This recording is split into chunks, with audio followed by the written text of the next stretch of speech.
Was musst du dringend beachten beim Thema Auslandskonten? Welche Länder sind besonders sicher? Und die wichtigsten Fragen in unserer Community zu diesem Thema. Ja, ihr habt gefragt und ich habe hingehört bzw. gelesen. Wir hatten ja vor ein paar Wochen zum Thema Auslandskonten sogar 2 große Live-Events. Und ihr habt dazu auch eure Fragen einreichen dürfen. Und wir sind es sehr, sehr ausführlich durchgegangen. Und zwar beim sogenannten Banken-Crashkurs. Ihr findet dazu auch das Replay unterhalb von diesem Video und könnt euch dazu ausführlich alles anschauen. Ich habe jetzt mal so eine Best-of sozusagen von den Fragen zusammengestellt. Von dem her herzlich willkommen, auch heute wieder, wie seit fast 10 Jahren inzwischen, jede Woche eine neue Ausgabe von Faszination Freiheit. Das heißt, neue Freiheitsthemen jede Woche. Also gerne auch unseren YouTube-Kanal abonnieren mit dem Glockenzeichen, damit die Benachrichtigungen erhältst und vor allem unseren E-Mail-Verteiler. Da sind da wirklich alle Themen drin. 3, 4, 5, 6, 7 Themen jede Woche. Also, schauen wir uns mal an. Wir starten mit einer Frage, die häufig kam, und zwar, wie sicher ist mein Geld im Ausland? Und welche Länder gelten als sicher? Welche Länder sind am besten geeignet? Auch wie ist es noch mit der Schweiz? Also das sehen wir uns natürlich gerne mal an. Also wie sicher ist mein Geld im Ausland? Dazu vorweg, das hängt grundsätzlich auch sehr, sehr stark vom jeweiligen Land ab, aber auch natürlich von den Banken selber. Also das kann man nicht pauschalieren. Also es macht schon einen großen Unterschied. Ich bin ja hier gerade in Singapur. Du siehst es ja auch hier etwas im Hintergrund, der sich hier spiegelt. Singapur, eines der Top-Länder schlechthin. Und wenn du jetzt, keine Ahnung, ein Konto in Timbuktu hast, ja, vielleicht nicht ganz vergleichbar mit Singapur. Ne? Ich denke, das ist klar. Das heißt, suche dir die Top-Standorte in die Top-Länder raus. Was sind diese für mich persönlich? Also, wir haben ja zum einen Liechtenstein, eines der ganz wenigen steuerfreien Länder dieser Welt. Sehr, sehr stabiler Finanzsektor und auch während der großen Finanzmarktkrise 2007, 2008 gar keine Probleme gehabt. Dann Dubai, die Vereinigten Arabischen Emirate als Land, sehr, sehr aufstrebend, sehr, sehr kapitalstark, ja, und können auch sehr, sehr gut mit Geld und auch mit größeren Summen auch sehr, sehr gut umgehen. Ja, und auch in den Top 3, ganz weit vorne, und zwar Singapur. Finde ich mich auch gerade hier ein unglaublich intelligenter und smarter Stadtstaat, wo es auch möglich ist, Konten zu öffnen. Also auch in diesen Top 3 Ländern hast du die Möglichkeiten, wirklich sehr, sehr gute Konten da zu öffnen. Also im Banken-Crashkurs verrate ich übrigens auch noch 3 Joker-Länder und Konten. Das heißt, findest du ebenfalls im Replay und kannst du dir dort kostenfrei auch anschauen. Ja, dann, welche Länder gelten als besonders sicher? Habe ich gesagt, Schweiz noch sicher. Also Schweiz ist ein sehr, sehr guter und stabiler Finanzsektor. Aber es sollte uns bewusst sein, und das gilt ja auch dann grundsätzlich für Liechtenstein, sie haben natürlich eine gewisse Abhängigkeit, auch wirtschaftlich, und es kann Druck aufgebaut werden. So ist ja damals das Bankgeheimnis in der Schweiz und auch in Liechtenstein gefallen, auf internationalen Druck. Das könnte es zukünftig auch in anderen Bereichen durchaus geben. Das heißt, du bist außerhalb der EU, das ist auch sehr gut. Du hast einen sehr, sehr stabilen Sektor, definitiv stabiler, als wir das im europäischen Bereich hier sehen. Nichtsdestotrotz auch eine geografische Streuung, also nicht nur ein Auslandskonto, sondern die Frage ist eher, welche Länder, welche Banken passen zu mir und wie kann ich möglichst breit streuen. Dann, was passiert, wenn die Bank pleite geht? Das ist natürlich eine wichtige Frage. Also das hängt sehr, sehr stark auch zum einen mal von dem Land ab, gibt es dann Einlagensicherungsfonds etc. und dann auch von den Banken selber. Optimal ist natürlich einfach ein richtig stabiles Land und eine richtig stabile Bank mit sehr guten Eigenkapitalquoten, mit hoher Liquidität und Co. gehen wir auch im Banken-Crashkurs ja gemeinsam durch vom Video. So. Ansonsten schauen wir uns mal an, wie das Ganze zum Beispiel in Deutschland ist. Wir haben ja viele im deutschsprachigen Raum, die hier sind, und da gibt es den Bankeinlagensicherungsfonds. Also erst mal, dass uns da klar ist, und das sehen wir uns anhand von Zahlen, Daten, Fakten auch an im Banken-Crashkurs, die größte deutsche Bank, die auch so heißt, der Bankeneinlagensicherungsfonds kann da nicht einmal 1% davon im Fall der Fälle auffangen. Weniger als 1%. Das heißt, bei kleinen, mittelgroßen Instituten, und wenn es auch nur eins ist, okay, dann funktioniert das. Aber wenn es mal wirklich ein großes Bankenbeben, einen richtigen Bankencrash geben sollte, Dominoeffekte und mehrere, auch vielleicht große, keine Chance. Der Bankeinlagensicherungsfonds kann das nicht ansatzweise auffangen.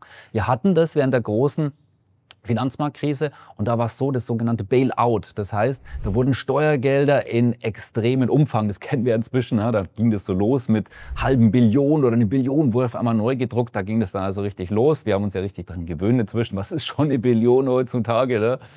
Ja, zumindest in solchen Bereichen, dafür ist Geld vorhanden, für Bildung und Co. Ach, na gut, anderes Thema.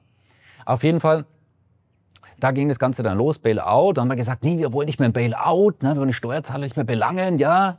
Juhu, nein, und dann wurde das Bail-in gesetzlich verankert. Da sagst du, ja okay, Bail-in, was ist das? Genau, dass du als Bankkunde dafür dann zukünftig haftest.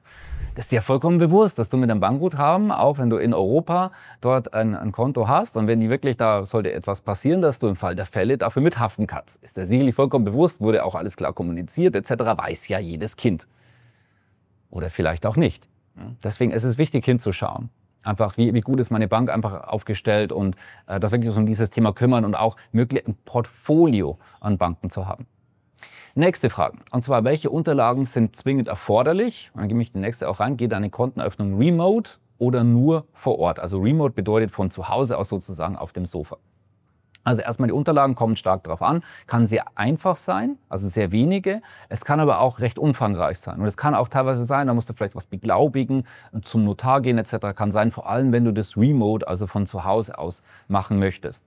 Das bieten teilweise Banken an, aber auch nicht alle. Also auch da, es gibt so oder so. Deswegen ist es sehr heterogen. Das ist nicht so, wo man allgemein sagen kann, und alle sozusagen einen internationalen Bankenstandard gibt, überhaupt nicht. Also es ist sehr, sehr unterschiedlich. So, das heißt, da muss man dann mal schauen und dann einfach je nachdem und das eben besorgen und einreichen, was man braucht. Also in der Regel ist das auf jeden Fall eine Verbrauchsabrechnung, die man anreichen muss. Dann vielleicht, wenn man jetzt, wie gesagt, von zu Hause aus macht, dann einen beglaubigten Personalausweis zum Beispiel und so weiter. Also da muss man einfach schauen, von der Hauptbank zum Beispiel letzten 3 oder 6 Monate könnte es sein, etc. Vielleicht noch 1, 2 andere Unterlagen. Das ist so, jetzt sagen wir, der Normalfall.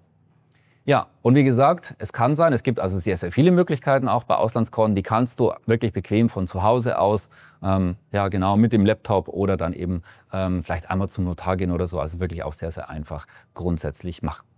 Dann kann ich online auf mein Auslandskonto zugreifen und gibt es Kreditkarten zum Auslandskonto. Also erstmal zum Online-Zugriff. In der Regel sehr, sehr einfach. Das kennst du auch von Direktbanken etc. Da hast du in der Regel auch nicht eine Filiale vor Ort, wo du hingehen kannst. Da hast du eine Telefonhotline vielleicht. Da kannst du anrufen. Und ansonsten hast du Online-Banking. Genauso funktioniert es hier auch und auf dem postalischen Wege. Dann Kreditkarten im Auslandskonto. Ja, in der Regel gar kein Problem. Möchte hier vielleicht noch kurz begrifflich unterscheiden. Wir setzen im deutschsprachigen Raum ja Kreditkarten häufig auch gleich mit Debitkarten. Das heißt, Debitkarten sind ja ganz besonders einfach. Debitkarte bedeutet einfach, du hast ja da ein Konto und wenn du das benutzt, die Karte, Visa oder Mastercard zum Beispiel, dann wird es dann direkt von deinem Konto abgebucht. Und wenn da kein Guthaben ist, dann könntest du es nicht verwenden.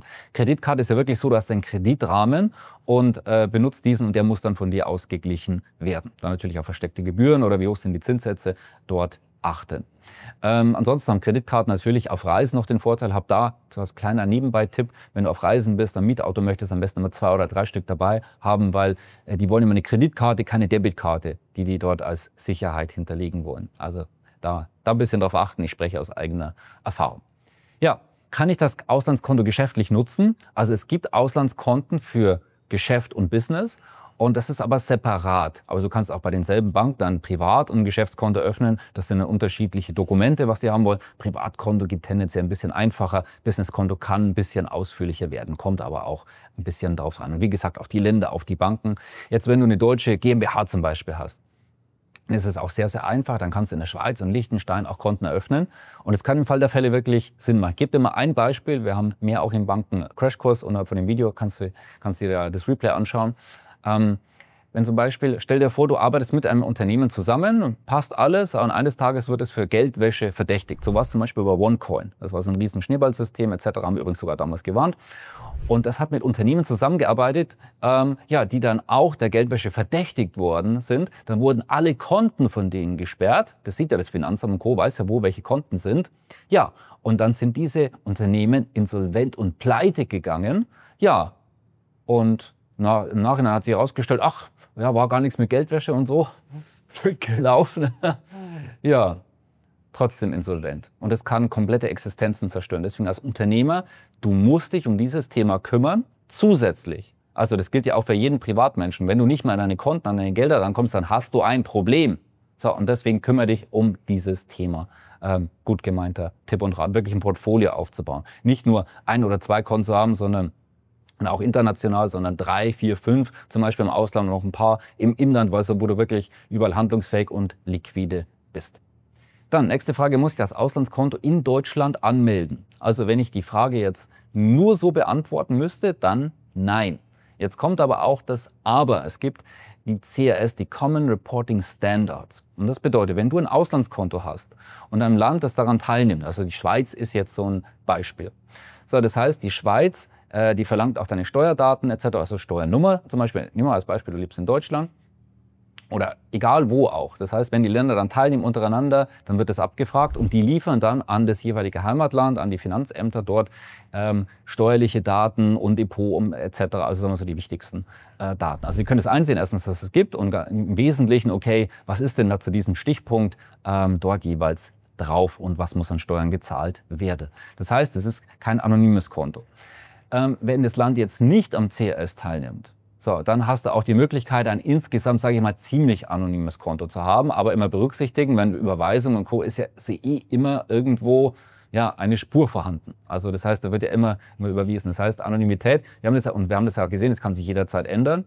Deswegen also niemals irgendwas verstecken oder so oder auch bitte mit dem Thema Steuern und so weiter. Also das waren alles Zeiten von vorgestern, das gibt es so heute nicht mehr. Und da auch natürlich dran denken, bitte mach keinen Blödsinn. Und das war damals so mit den Steuer-CDs zum Beispiel in der Schweiz, dann ist das Ganze aufgeflogen und viele haben da Probleme bekommen.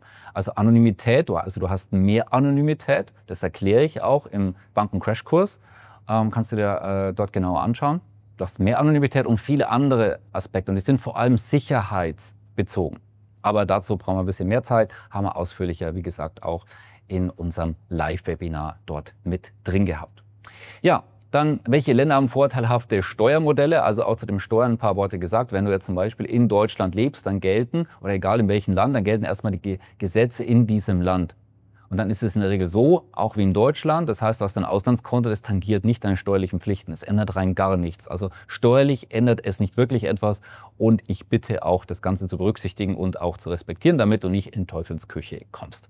Ja, und welche laufenden Kosten entstehen dort? Und das ist auch sehr, sehr unterschiedlich von Bank. Also eine Bank ist ein Unternehmen. Das ist ja auch immer klar. Du sprichst nicht hier mit einem, keine Ahnung, mit einer Behörde oder sonst etwas. Das ist ein Unternehmen, die wollen Geld verdienen und haben deswegen auch vielleicht nicht, manchmal sage ich mal, also keine unabhängige Beratung. Ich möchte es mal so formulieren.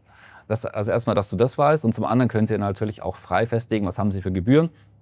Es gibt direkt bankenähnliche Auslandskonten, die gibt es. Haben wir auch in unseren Recherchen dort mit drin. Und ansonsten gibt es auch zum Beispiel jetzt so Premium-Banken, wie jetzt in Liechtenstein zum Beispiel. Die haben auch Kontoführung, ist ja auch alles immer noch bezahlbar. Es sind vielleicht 10, 15 Franken pro Monat. Also jetzt auch nicht die Welt, aber dafür eine besondere Leistung und hat auch für diese Stabilität zahlt man dann etwas. Und das ist halt so. Für Qualität muss man halt manchmal auch vielleicht ein bisschen was bezahlen. Mal drüber nachdenken. Also, wir sehen uns ansonsten nächste Woche wieder. Unsere Tippvideos, das kann ich versprechen, auch nächste Woche wird es wieder kostenfrei sein. Ich freue mich auf dich. YouTube-Kanal abonnieren mit den Glockenzeichen und vor allem unser Tippverteiler. Da siehst du immer alle Themen dort und dass du wirklich up to date bist. Also wirklich einfach nur jede Woche reinschauen, damit du jede Woche ein bisschen mehr finanzielle Freiheit leben kannst. Ich freue mich auf dich. Liebe Grüße hier aus Singapur. Genau, rechtzeitig noch, bevor es hier jetzt gleich dunkel wird. Und ich freue mich auf dich nächsten Freitag. Dein Thorsten Wittmann.